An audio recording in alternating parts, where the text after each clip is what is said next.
গুম ও খুন করেছে, বিলিয়ন বিলিয়ন টাকা দেশ থেকে চুরি করে নিয়ে গেছে, লাখো মানুষকে কারাবন্দী করেছে, চাঁদাবাজি করে মানুষের জীবন অনিষ্ট করেছে, আর 24 জুলাই তো প্রকাশ্যে গণহত্যা করেছে। রোড তো দেখাই যায় না, তাদের কোনো ক্ষমা নাই।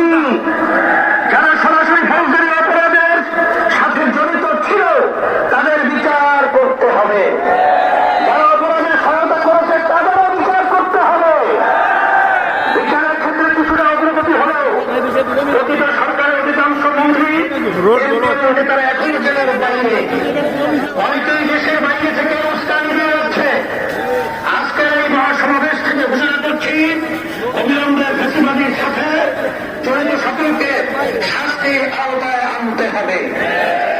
আরেকটা কথা বলি, সুপ্রিম কোর্টে বিচারপতি নিয়োগ নিয়ে অতীতের মতোই বাতাসে নানা রকম কথা ভাসছে। আমরা আমাদের চোখ কান খোলা রেখেছি। 14দের বাদ দিয়ে যদি বলা কথিত সর্বপক্ষ রাজনীতিবিদদের নিয়োগ দেওয়া হয়, তার কারোই বা কারো জন্যই সুখের হবে না। লক্ষাধিক মানুষ, কোনো জায়গা নেই, রাস্তাতেও গাড়ি বন্ধ।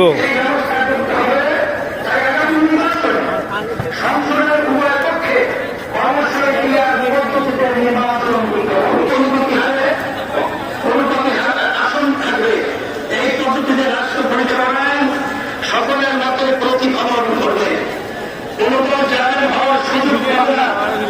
এটা চিঠির দাবি, এটা এখন জনগণের দাবি, দেশের অধিকাংশ রাজনৈতিক দলের দাবি, সকল ধর্মের মানুষের দাবি। আজকের এই মঞ্চ এটা আবার প্রমাণ করেছে। আমরা বারবার রক্ত নিয়েছি কিন্তু সফলতা পাই নাই। ইসলামী আন্দোলন বাংলাদেশের গণসমাবেশে লক্ষাধিক মানুষ আমরা দেখতে পাচ্ছি। ভিতরে তো মানুষ প্রচুর পরিমাণ, বাহিরে রাস্তায় কোনো জায়গা নেই।